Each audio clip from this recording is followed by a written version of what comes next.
किधर चल रहा तू? क्या की ले जाना? चाचू सब्जी ले जाना घर पकाने वास्ते।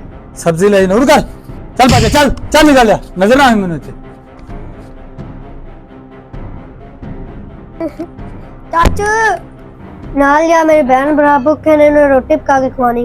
चल चल निकल चल। सब्जी खो के लाया और मैं घर के जावा। पुत्र की होया तेन, क्यों रोंदा जाना? चाचू मैं सब्जी घर ले जाने, मेरे को एक भाई खो के ले गया। पुत्र सब्जी तू ले जाना, तेरे घरी को बड़ा कोई नहीं हैगा। चाचू सारे बड़ा मैं ही है, मेरे अब्बू फोत हो गए, सारे बड़ा मैं ही। तेरा अब्बू फौत हो गया तो फिर थोड़े घर का निजाम किवें चलदा पे? चाचू मैं वेल्डिंग वाली दुकान ते काम करने, तो मेरे पैसे मिलते ने, उनके नाल घर दा गुजारा हो जाए। वाह मालका, इन्ने छोटे कंधियां ते एडा बड़ा बोझ। आ पुत्र तेन मैं सब्जी लै देना। आज तो बाद तेन किसी वेल्डिंग वाली दुकान ते काम करने की जरूरत नहीं।